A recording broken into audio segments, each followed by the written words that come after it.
Welcome to MagicFlute again. This time it is about setting up profiles. Uh, let's start where we ended the previous video, basically having just completed the installation.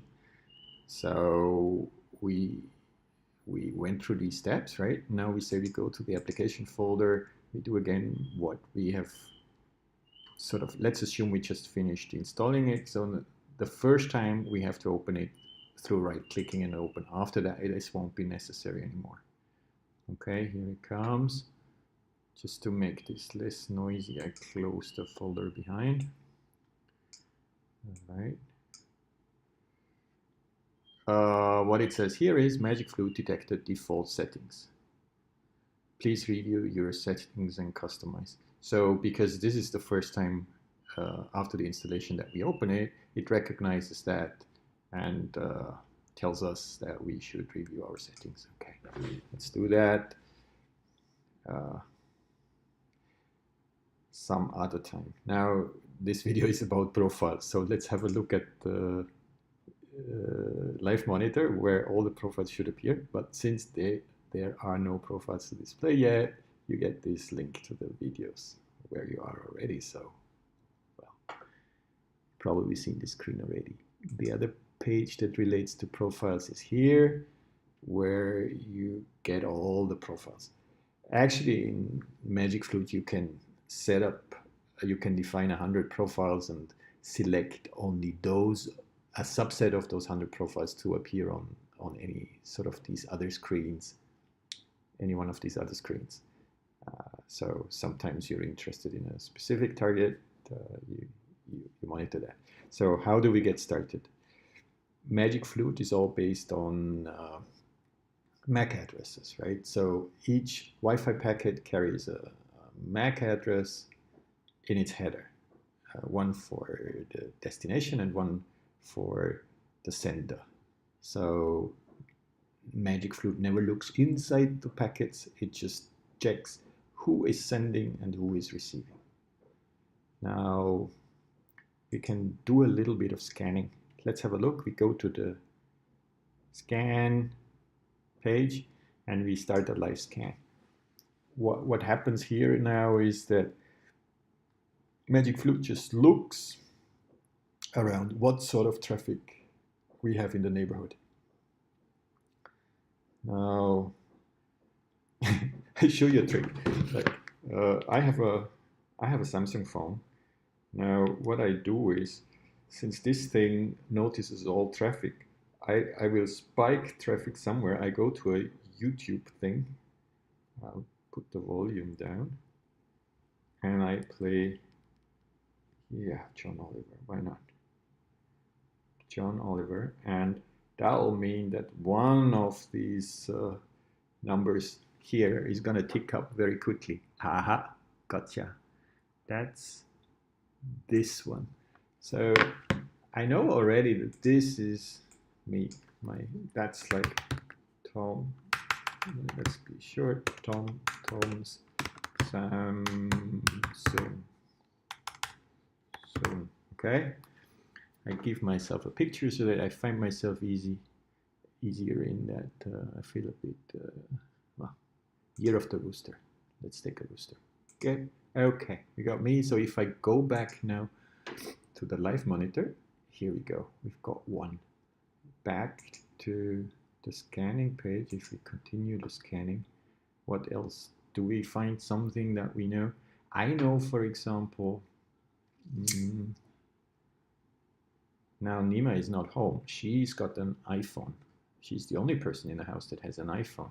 So what I typically do, come on, let's scan a little bit. Microsoft Corporation. Here, that's most likely Nima's Yogi. Okay, so go back here. So what I do, I get the traffic history page, right? Since we just started, it just shows me today. Today's Monday. It starts. It's 5 p.m. now, 1700 here, and the system has been down all the time. No wonder, since we just started, right? So what I do is I go into incognito into that settings. This brings me to the profile page, and I say it's Nima's Yogi picture. Well, we've got a yogi here. I saved that.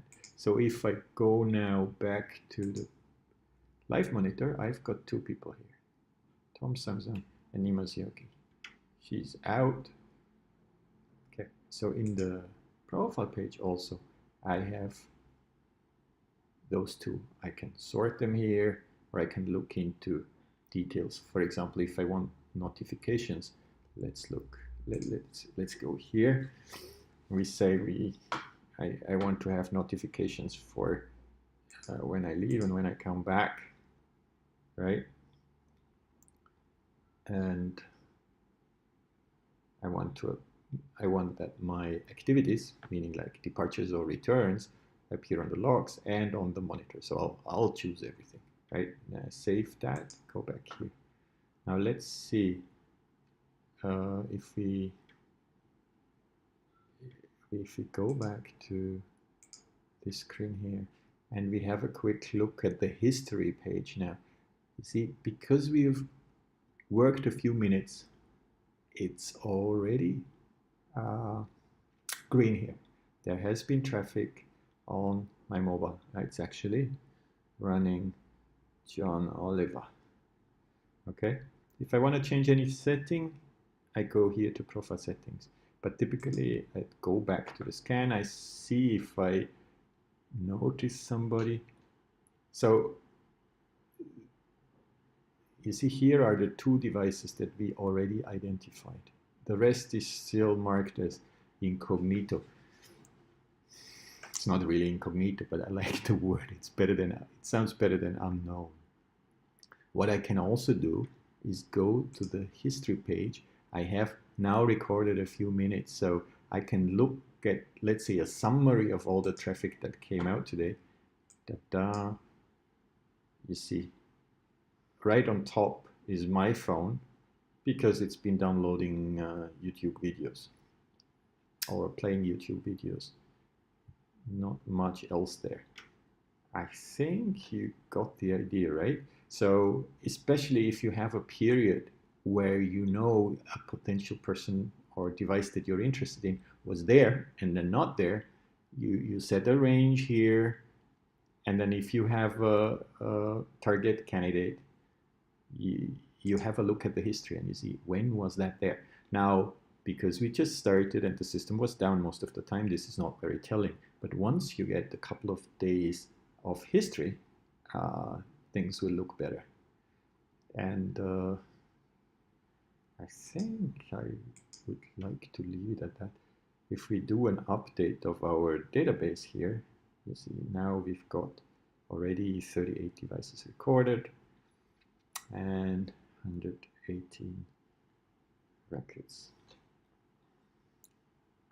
I think that's all I want to show you for now. That's a quick way of setting up profiles. All right, you'll get better at finding out target MAC numbers, MAC addresses over time. Sorry, there's one more thing I wanted to show. If you know a device's MAC address, right, you can also go to profiles here. You key in that MAC address that you know, you add the device, and it also brings you to the history. You can then also look up the history of that. So here I have this MAC address ABCDEF 1234556. So that's a valid MAC address. But let's say if we look at the history, there is nothing there. It's all the orange part. The system was down. Here it's white. The system was up, but no traffic, right? So why? Because ABCDF, that's not a device in this neighborhood if the number exists, if the MAC address exists at all. All right, so this is the key page for setting up profiles. If you want to delete a profile, you go into the profile and click remove profile, and it will be gone. Okay, thank you for watching. Cheers, bye bye.